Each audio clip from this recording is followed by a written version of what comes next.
Welcome back. તો દિલ્હી ખાતે આમ આદમી પાર્ટીની પ્રેસ કોન્ફરન્સ યોજાઈ રહી છે. જોઈએ ત્યાં શું થઈ રહ્યું છે. करती है इन पांचों कंपनियों का रजिस्टर्ड ऑफिस एक ही जगह है. इन पांचों कंपनियों का रजिस्टर्ड ईमेल आईडी एक ही जगह है. इन पांचों कंपनियों के डायरेक्टर्स सेम लोग हैं और इन पांचों कंपनियों के शेयर होल्डर्स में आपस में नेक्सस है. वही लोग घूम फिर के डायरेक्टर बन जाते हैं, वही लोग घूम फिर के शेयर होल्डर बन जाते हैं.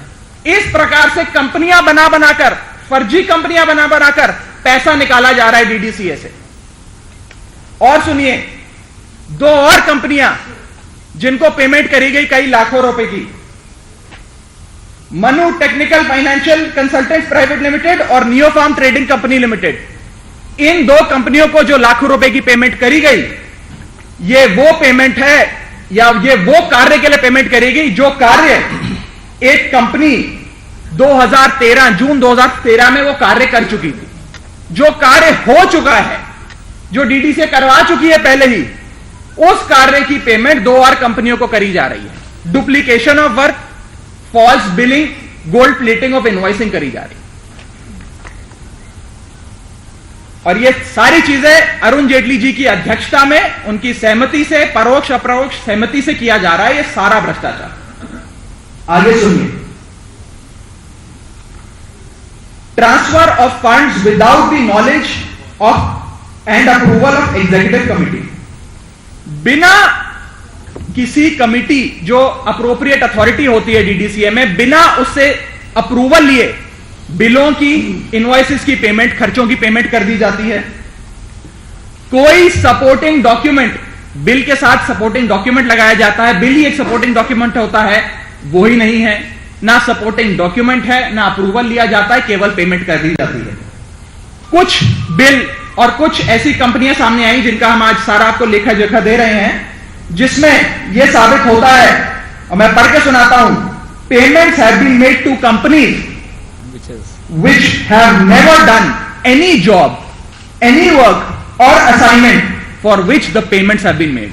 यानी कि कुछ ऐसी कंपनियों को कुछ खर्चों की पेमेंट करी जा रही है जिन कंपनियों ने वो काम कभी करा ही नहीं, वो सामान कभी दिया ही नहीं, वो सर्विसेज कभी दी ही नहीं. ऐसी कंपनी को पेमेंट करी जा रही है. आगे सुनिए, छठा पॉइंट. कुछ प्रोफेशनल कंपनियां जैसे कि वकील होते हैं, चार्टर्ड अकाउंटेंट्स होते हैं, इस प्रकार की जो प्रोफेशनल कंपनीज, फर्म्स होती हैं, इनको पेमेंट करी जाती है, कुछ चुनिंदा फर्म्स को, और एक ही काम के लिए करी जाती हैं. डुप्लीकेशन ऑफ वर्क किया जाता है. कुल पेमेंट करी गई 1,15,00,000 और टोटल फर्म्स है 16 फर्म्स को 1,15,00,000 की पेमेंट करी गई. एक ही काम घुमा फिराकर हर एक से कराकर बिल मंगवा कर पेमेंट कर दी जाती है और पैसा डीडीए से निकाल लिया जाता है. जब कमिटी ने पूछा तो यह सामने आया और यह उन्होंने कहा, huge payments have been made in a hurry by the president. मैं फिर बोल रहा हूं, huge payments have been made in a hurry by the president and general secretary without following the financial manual and authentication process. यानी कि जो DDCA का financial manual है, जो ऑथेंटिकेशन प्रोसेस है, उसी को फॉलो नहीं करा और बिल की पेमेंटें करी जा रही हैं, पैसा डीडीए से निकाला जा रहा है, साइफन ऑफ करा जा रहा है, मनी लॉन्डर किया जा रहा है. दो और महत्वपूर्ण चीजें बताता हूं. एक चीज होती है प्रॉक्सी लिटिगेशन और एक चीज होती है प्रॉक्सी बिलिंग. प्रॉक्सी लिटिगेशन के कई मामले सामने आए. प्रॉक्सी लिटिगेशन क्या होता है? यदि मैं डीडीसीए हूं, मैं आज एक वकील को पैसा देता हूं कि ये लो पैसा, तुम मेरे खिलाफ केस कर दो.